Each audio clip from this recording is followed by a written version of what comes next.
Hi, I am Lucky Ladybug, and I am coming to you with my 3 Nack the Weasel, Gerboa, whatever, plushies to talk about the different versions of him through the years, like in the games, the comics. I got the second issue of the miniseries yesterday. That inspired me to make this video. So there's going to be some mild spoilers for issue number 2. If you haven't read it yet, be aware of that later in the video. I'll give you fair warning when I get to that part. Also, as in my other video about Fang, Nack, I'm going to mostly call him Nack, even when referring to the newer material. I try, but I still can't get used to calling him Fang. It just doesn't go right to me. And for those purists who hate the name Nack, weirdly enough, it was originally going to be his name, even in the Japanese. They only changed it because the Japanese pronunciation of Nack sounded too similar to Knuckles, so they thought that would be way too confusing. So I feel like Nack is every bit as valid a name as Fang, plus it's what I'm mostly used to, since I have been like a fan of his for about 4 years. And okay, a little background. He started out as a character in some of the Game Gear games. In Triple Trouble, that was his first one. Then he was playable in Sonic Drift 2, which is a racing game. Later we got him in the arcade game Sonic the Fighters. And finally this past year, he appeared in a game again at long last, Sonic Superstars. The games are really pretty vague on characterization for him. He likes to build things. He sets up many traps for Sonic and Tails in Triple Trouble that backfire on him when they grapple with them. Though he tends to run away when this happens. Always a coward, they say. That seems reasonable to run away after your plan blows up in your face. He's a treasure hunter and mercenary who wants the Chaos Emeralds for profit. He doesn't seem to know or care about their mystical powers. I would like to point out that in Sonic the Fighters, if you're playing as Nack and win, he doesn't take the emeralds and run. Even he goes to stop Eggman's plot. Of course, I imagine it's just that wasn't the type of game to give different endings to different characters, like games often do now. I like to cite it as evidence that Nack isn't all bad and wasn't intended to be. So that's basically all we were given in the early games. Sonic Superstars pretty much continues this characterization. So as you can see, there was plenty of wiggle room to fill everything out about his personality. When the comics came along, that's exactly what they tried to do. Of course, the longest running and most notorious Fang Nack is from the Archie comics. I said before how much I disliked his terrible introduction in the Triple Trouble adaptation, but I didn't really take time to discuss how much I dislike everything else they did with him. I had to reread the article on Archie Nack to prepare for this video, and that got me so mad it was hard to look at my poor plushie, this one, even though he's not Archie-verse, none of them are. So he started out in Archie by being the kind of doofus who promptly gets knocked out by Knuckles before he's even done much of significance other than snark at Eggman. And then he gets used as a puppet by Sonic and Knuckles to communicate with Eggman. So stupid! And then after that, he became a darker character who fell into the cliche mold of mercenary who will do anything. He's extremely petty, holding a grudge on Princess Sally because she escaped as a hostage by kneeing him where it hurts. Yes, Archie really went there. He actually shoots at her because of that. He's repeatedly hired for assassination missions, which he fails. Seems to hate his sister, a feeling she thoroughly seems to return. And he's not above poisoning his former gang in their food to keep them away from him. He is a horrible, horrible person.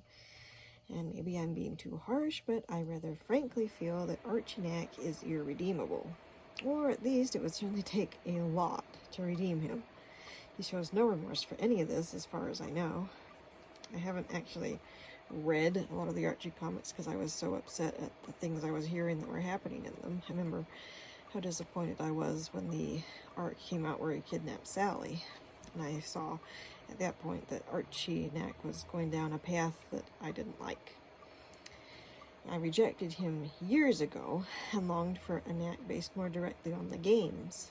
He's a greedy mercenary there, but he's much more fun, and he's mysterious enough that he could be written as having a more decent side to him. Now, around the same time Archie comics were popular, Fleetway Comics had their own Sonic series in the UK. I think it was published in England. Nack in that was also a nasty person, joining the Chaotix only to betray them and then planning to kill everyone with some deadly gun that he'd invented. This Nack, while retaining the game's concept that he's a good scientist and engineer, he seems to have this weird obsession with shrinking rays. Most of his subsequent stories were about that. It's just so random. Why shrinking rays?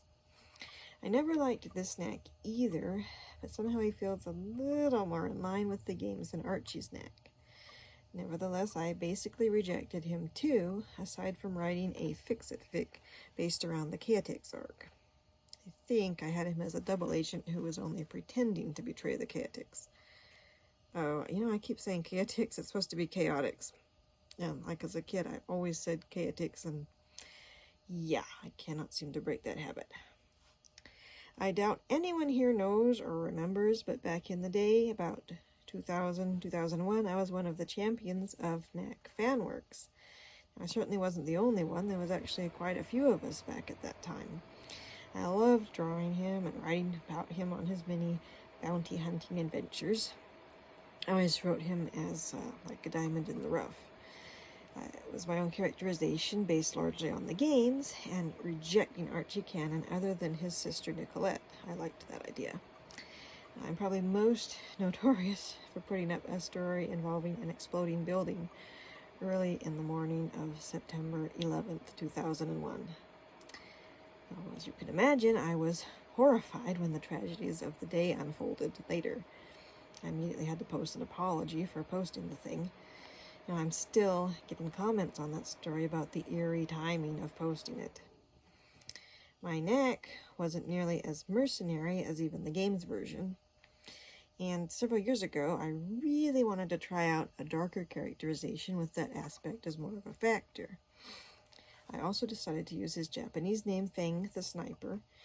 And while I didn't actually intend him to be an assassin like in the Archie comics, the story I started writing features the Chaotix certainly killed Mighty the Armadillo, who at that time had disappeared from all game-related media.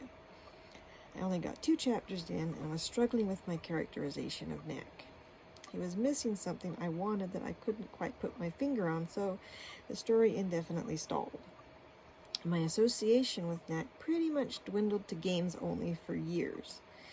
Then, just several months ago, I learned belatedly of the Seasons of Chaos story, written for the current IDW comics but taking place in classic Sonicverse. I had a look and I was over the moon delighted. This Nack was based on the games, just what I had wanted for years, and he didn't have all the extra baggage of the comics, unless you count Bean and Bark, who came over as his henchmen like in some of the later Archie comics. Now, this Nack's characterization is glorious. He has that something missing from my last attempt at writing him. He's a greedy mercenary, of course, but he's so much more than that. He can be congenial, in a good mood. He's funny, gives silly nicknames to everybody, and he doesn't appear to hold petty grudges, and he's even willing to work with Sonic if they have a shared goal or enemy. This alliance can happen without Nack suddenly betraying Sonic at the end, which is a breath of fresh air after so many stories I've seen where characters who team up are unable to part on decent terms. Also, I want to point out, this Nack uses his pop gun from the game, so all he does is shoot corks at people. That would be bad if they were hit in the eye, but otherwise the corks seem an annoyance at worst. In Archie, Nack has a regular gun that fires real bullets. And if you get that reference, I love you. Now, this fits the darker universe of Archie comics, but would seem out of place in a Sonicverse based on the games. Unless we're talking about Shadow the Hedgehog, the game, which we're not right now. So, now we're getting this lovely Fang miniseries, taking place in the same classic Sonic verse. Issue number 1 made me as over-the-moon excited as Seasons of Chaos. Nack's characterization is pretty much the same in it as in Seasons of Chaos. In issue number 2, and here's the mild spoilers if anyone wants to skip the next couple of minutes. I'll admit I'm getting a little worried, as in it we see Fang growing more short-tempered and more selfish in his interactions with Bean and Bark. I strongly suspect the story will end with them leaving him, as it's said to take place before Sonic Superstars, and of course they're not with him in that since they've never worked together in the games. Regardless, however, at this point, Fang is still nothing like in Archie, and I desperately hope that's not the end goal with his characterization. It's completely reasonable for him to be short-tempered at this point, as they've had zero success in learning about the mysterious 8th Chaos Emerald. He's just spent hours matching wits with Knuckles, avoiding his traps, and trying to rescue Bean and Bark from him. In his position, I'd be ready to bite through metal by that point. I just hope that's all it is, rather than that as the mission goes on, any facades he's put up are coming down, and the real him will end up being much worse than we were led to believe in Seasons of Chaos. I really, really have no desire to see another Fang like Archie's version. Now, I'll admit I'm not entirely sure what Sonic Superstar's goal was with his characterization either. His temper seems to unravel more and more as Trip repeatedly messes up until she finally snaps and won't take it anymore. In her own storyline, Nack, and not Eggman, is the final boss. He fights her with a series of huge mechs that he built. I slightly wonder if this is a sign of the game's Nack holding petty grudges like in Archie, but I hope not. Please no. So there are my thoughts on the various versions of Nack Fang through the years. What do you think? Do you like Archie Nack, Fleetway? Do you prefer the new material we're getting now? How do you think the miniseries will turn out? Let's talk about it in the comments. So until next time, I'm Lucky Ladybug, and we will see you later.